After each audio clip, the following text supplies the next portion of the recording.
Hi guys, TotallyDubbed here, and today I'm doing a video review on the One More triple driver over-the-ear headphones.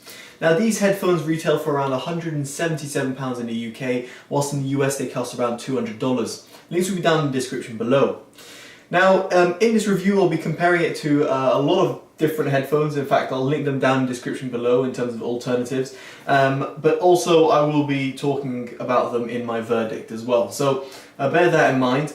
Now the headphones themselves, in terms of its box, it looks pretty nice. It's got a very pretty box that comes with it, as you can see over here, but that's nothing too special, but nice to see One More spending some time with the sort of design of it. You get a little hard shell carrying case that can fit the headphones, and a little bit of space over here to tie in the cable. You get a 6.3mm adapter, or 1/4 inch adapter, a set of manuals and a One More sticker, which is great to see, and you've got the headphones themselves with the cable. Now the cable over here, I think it's a 2mm, 2-point-something millimeter a cable that plugs into the left and right side of the headphones. They go in at a slight angle, they don't go straight. They look almost like they've been cut out on a sort of side. The cable itself is made out of rubber at the top bit, whilst at the bottom bit it's a kind of a braided material. It's got a 3.5mm jack, which is a straight line cable. I would have liked to see a right angle jack, and more so I would have liked an inline remote. There's no inline remote over here. The cable itself doesn't cause any problems, doesn't cause any added microphonics or what have you. I have no sort of complaints about it. The headphones themselves, as you can see, have quite a degree of sort of pivoting with the drivers, but they can also be folded up to make it a little bit easier for portability. These are on-ear headphones, so they're going to sit on your ear. So if I just put the right and left, so right and left is found on the inside of the cup, and also within the headband. And so if I just put them on over here, as you can see, that's how the look and the design is. So you can see over here I'm wearing glasses, so as it might be obvious already, but with the use of glasses, what I found is with the clamp force and the fact that they're on-ear headphones, it meant that they're not going to be super comfortable for a long period of time. So if you're going to be using these for a long period of time, I think you won't find these super comfortable. That said, they're pretty breathable, and the pads themselves are not super thick, however they're a relatively good thickness. At the top there is a very little sort of padding at the top of the headband, however it is also ribbed, again, just to give you sort of that kind of that airflow on top of your head. In terms of design and looks of it, I've got no complaints. It's got a very nice sort of look, almost like a Sennheiser HD 820 type of look. It's got a kind of like a glass front protecting the driver, and you can see the driver within it, and you've got this kind of like sort of like a BBS rims type of design on the outer edge. As with the drivers as well, they can also move about, but you can hear they kind of crease over the top of the headband assembly. The headband can be adjusted. There's no sort of numbers or markings on the side, but it should be pretty obvious as to how far you've extended it. And the headband sort of assembly does cater for any size of head. I do feel as a medium-sized head that it does have a relatively not strong clamp force, but it's got a relatively good clamp force, to the point that if I'm moving about, they just about want to fall. But if I'm headbanging, it's not exactly going to fall off. So just give you, in terms of that, an idea, so that if you were going to go jogging with these, I don't think you'd have a problem.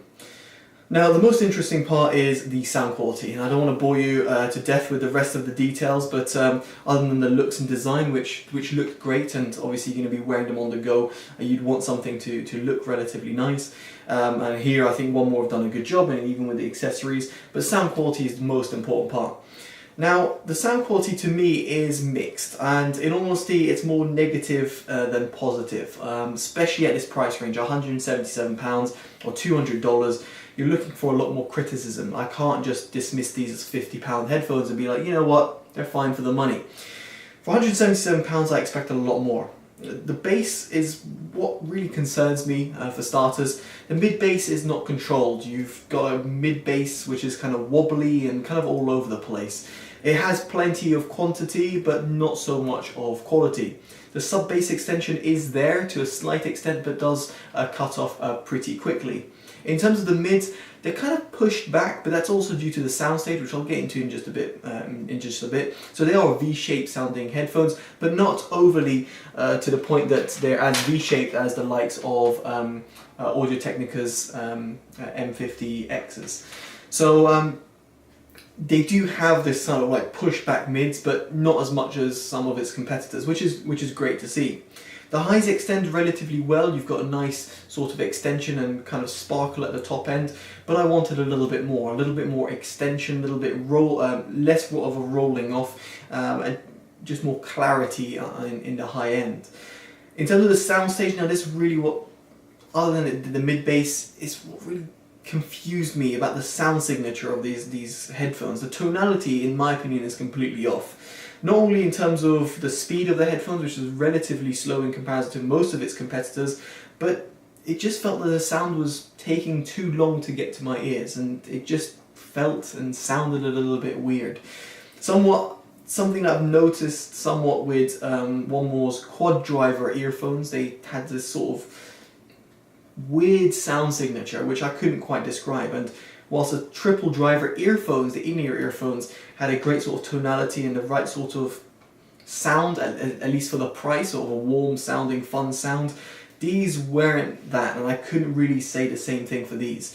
So the earphones don't really translate to the headphones. They do have a same sort of similar traits when it comes to their sound. They're a little bit V-shaped, they're a little bit wobbly in the mid bass, but overall the triple driver earphones were fun to listen to. These, however, just couldn't get to grips with them. No matter how much I listened to them, no matter what type of music I put to them, I just didn't feel connected to them. More so, it's worth mentioning that the headphones instrument separation is pretty close. Now, they are on-ear headphones, and I appreciate that, so there's only so much they can do. However, the instrument separation was kind of lacking. I just didn't get that sort of depth and breadth of sound that I'd expect from £177 headphones. Now, don't get me wrong, if these were £100 or maybe even £50, I wouldn't have any complaints, but at that price, at £177, I just expect a lot more, and these headphones just didn't deliver in this respect.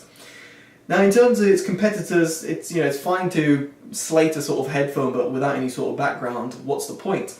Well, the ATH-M50Xs, which I've just got right in front of me, were to me a better choice. And of course, they were a little bit more warm sounding, a little bit more veiled and everything, but to me, they were the better pick over the One More triple driver headphones.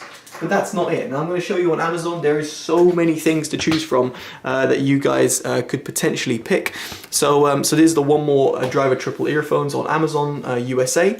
So we've got the ATH-M40X, which is a more soft sounding, neutral sounding headphone over the M50X, and that comes at £77. Up that a little bit, £115, you've got very mid-centric Sony MDR-1A Prestige, which is pretty impressive. Then you've got the M50X, which I just talked about. You've also got the Bluetooth wireless variant of it, which comes at £179, and that has an aptX codec as well. So that is kind of like a step up in terms of connectivity from the wired version. In other words, gives you wireless freedom, not in terms of sound quality.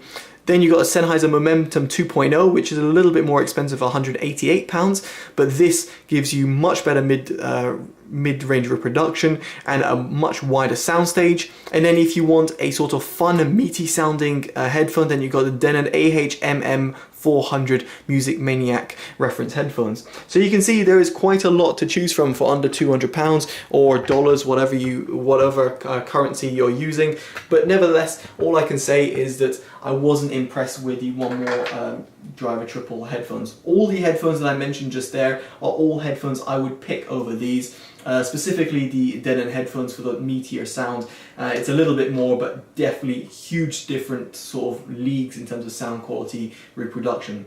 So unfortunately I can't recommend these, but nevertheless I'd like to thank One More for actually sending me these out, and appreciate that I'm quite an honest reviewer, so I love that they understand that. So if you like this review and you like more honest reviews, make sure you give it a like, comment, subscribe, favorite, share, and all that good stuff. I'm not going to bore you with that, guys. Alright guys, I've been totally dubbed. Take care, and bye-bye.